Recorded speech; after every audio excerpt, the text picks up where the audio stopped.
গণভোট অধ্যাদেশ চূড়ান্ত অনুমোদন দিয়েছে উপদেষ্টা পরিষদ। এ নিয়ে বিস্তারিত জানাতে নিউজরুম থেকে যুক্ত হচ্ছেন আমাদের সহকর্মী মোহন ইসলাম।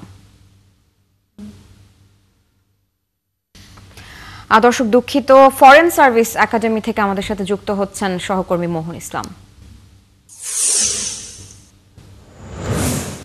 মোহন, অনুমোদিত গণভোট আইনে কি বলা হয়েছে, আমাদের এই বিষয়ে একটু বিস্তারিত জানাবেন।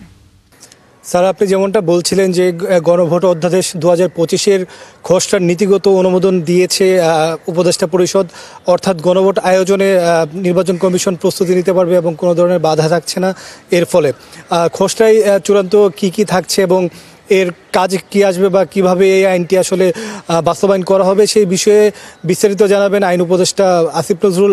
বিকাল 4টায় এই ফরেন সার্ভিস একাডেমিতেই তিনি ব্রিফিং করবেন এবং ব্রিফিংয়ের মাধ্যমে আসলে এই আইনের খসড়ায় কী রাখা হয়েছে, এর ফলে আসলে গণভোট কোন প্রক্রিয়া হবে সেই সম্পূর্ণ বিষয় তিনি তুলে ধরবেন। কিন্তু আমরা যতটুকু জানি এই গণভোট যে অধ্যাদেশ, সেই অধ্যাদেশ অনুমোদনের ফলে যেটা হয়েছে যে নির্বাচন কমিশনের কাছে মন্ত্রী পরিষদ বিভাগ থেকে যেন গণভোট আয়োজন করা হয় একটি চিঠি পাঠিয়েছিল, কিন্তু নির্বাচন কমিশন কোনো আইন না থাকার ফলে কোনো প্রস্তুতি নিতে পারছিলেন না, কোনো ধরনের ব্যবস্থা নিতে পারছিলেন না। যেহেতু আইনটি পাশ হলো, অর্থাৎ অন্তর্বর্তী সরকার এটাকে অনুমোদন দিল, সেই জায়গা থেকে নির্বাচন কমিশনের কাছে একটি ক্লিয়ার মেসেজ বা বার্তা গেল যে গণভোট নিয়ে আয়োজনটা যেন দ্রুত সময়ের মধ্যে করতে পারে এবং গণভোটের প্রস্তুতি যেন নেওয়া হয়। এবং বলে রাখি যে 4টি বিষয়ের উপর আসলে গণভোট হবে এবং সেই ব্যালটে 4টি বিষয় থাকবে। সেই ব্যালট 4টি বিষয়ের মধ্যে জনগণ হা বা না ভোট দেবে এবং ত্রয়োদশ জাতীয় সংসদ নির্বাচন যেদিন অনুষ্ঠিত হবে, অর্থাৎ ফেব্রুয়ারির প্রথমার্ধে, সেই একই দিন কিন্তু এই গণভোট অনুষ্ঠিত হবে বলে কিন্তু সরকারের পক্ষ থেকে জানানো হয়েছে। মোটা থেকে বলতে গেলে যে গণভোটের যে আইনটি পাশ হলো, এর মাধ্যমে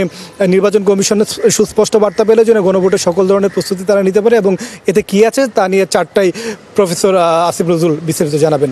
সারা। মোহন, ধন্যবাদ যুক্ত হওয়ার জন্য। দর্শক, ফরেন সার্ভিস একাডেমি থেকে যুক্ত ছিলেন সহকর্মী মোহন ইসলাম। গণভোট অধ্যাদেশ এর চূড়ান্ত অনুমোদনের বিষয়ে জানাচ্ছিলেন তিনি। সবশেষ আপডেট।